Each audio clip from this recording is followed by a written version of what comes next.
Hey lovelies, welcome back to my channel. If you're new here, my name is Verdie.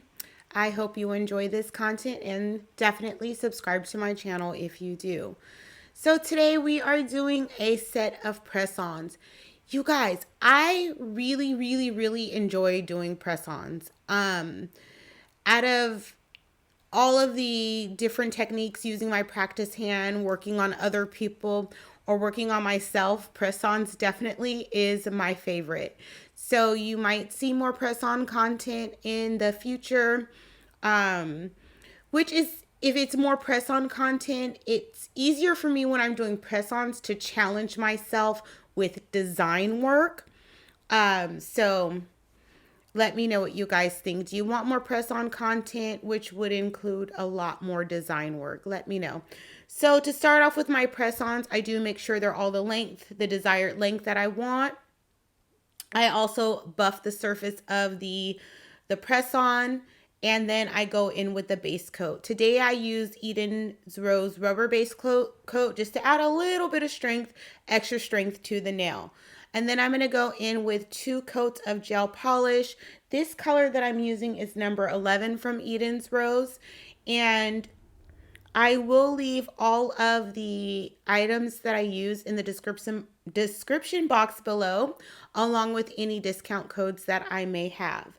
So I'm going to go in with 2 coats. I'm trying to ensure that each coat of even the rubber base coat is thin and even, because these are press-ons, and I'm going to be using matte on some of the nails, so I just want to make sure I have the smoothest application. And one thing that I did like about this gel polish is it did self-level, so I didn't have a lot of ridges when I'm painting. And if you guys use gel polish, you might understand what I'm saying. Sometimes you might have too much polish on the brush or not enough. Sometimes there's ridges when you paint, or you could see the actual lines of the brush when you paint. I didn't have that with this, not too much. And then also it's self-leveled pretty good. So I'm going to go in with 2 layers. Between each coat, I do cure for 60 seconds. I did also cure that base coat for 60 seconds as well.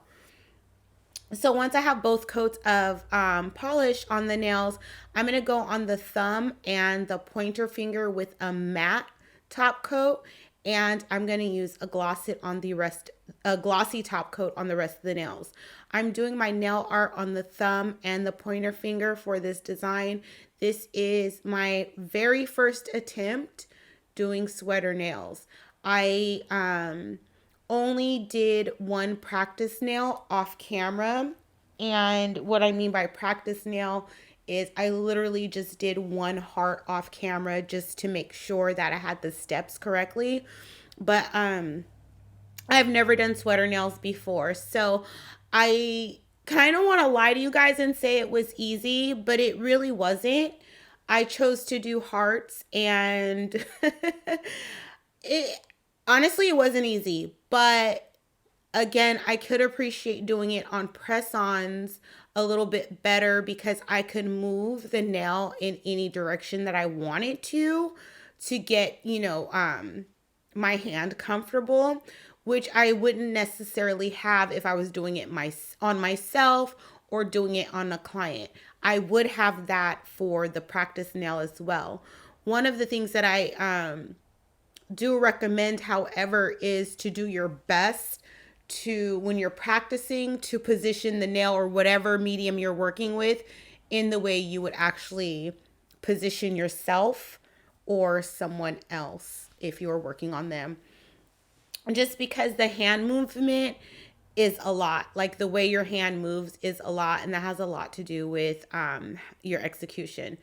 So on the matte nails, I did cure everything again for 60 seconds. I have a dotting tool, and I'm just going to place 2 dots on the nail. I'm not going to have those dots touching because I'm creating a heart, and I need that little triangle in the middle top part of the heart. So I am not going to make those dots connect. And the brush that I'm using, it's one of the longer striping brushes. I do change brushes. I believe it was the second heart on the pointer finger. So you just have to figure out which brush is going to work for you. Everyone's different. Some people like the long striping brushes. Some people, it just really depends on you, whatever works best for you. I did not like how that turned out, so I just took a little bit of alcohol and a paper towel and rubbed it off. That's one of the things that I did appreciate about doing this design. I could just wipe it off and start over.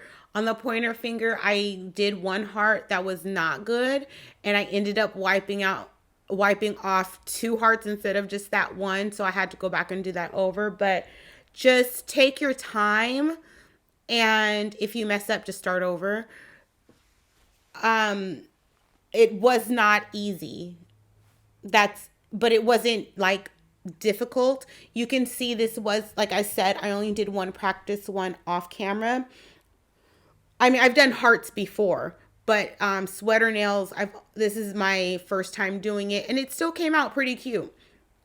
But definitely, as always, just practice. So before I cure the nail, I just pour the clear acrylic right over that gel polish, and I use an application brush just to clean up the heart, the shape of the heart.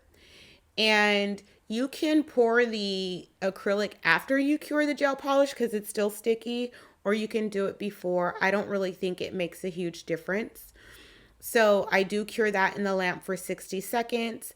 And now I'm going in on the pointer finger, and I'm going to make 4 hearts down the middle of the nail. And I did the first one, poured the acrylic and cured that, and then the other 3 I just did them without curing in between, and the gel polish stayed where I put it. So this gel polish does self-level, but it's not a runny gel polish. I really do like working with it so far for nail art. And if you are a DIYer, or I mean anyone, like for me, I want to get the most use out of my products. So to be able to use a gel polish for multiple uses, it's kind of important to me. I know that gel liners are very popular right now.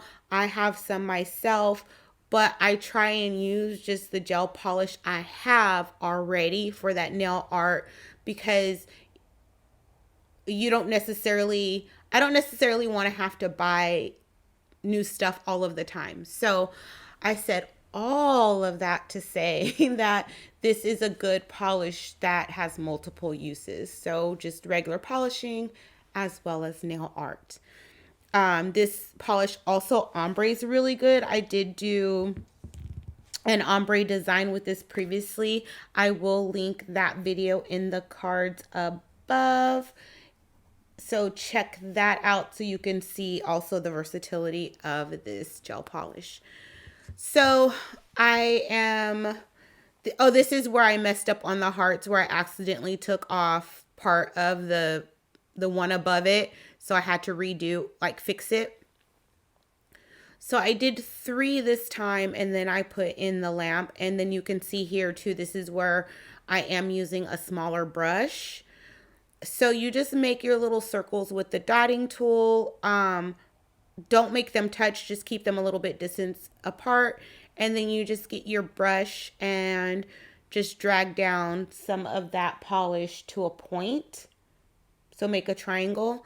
I do start off the brush with a little bit of gel polish on it, but the brush isn't saturated. I just don't want to go in with a dry brush. And then after I have the hearts to where I think I like them, I'm just going to pour acrylic over top of them and then cure that in the lamp for 60 seconds. So now I just want to do some lines and dots on the side.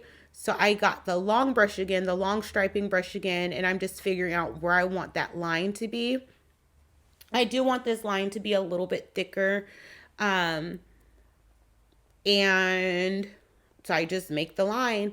And then just go over it. If you need to add some polish, some gel polish to your brush, definitely do that. If you mess up, just get a little bit of rubbing alcohol and a lint-free wipe or a paper towel or what have you, and just wipe that off and then start over. But I do appreciate the striping brushes when I need to do a long straight line. You just let the brush do the work for you. For the hearts, you know, making the hearts, I liked the shorter brush.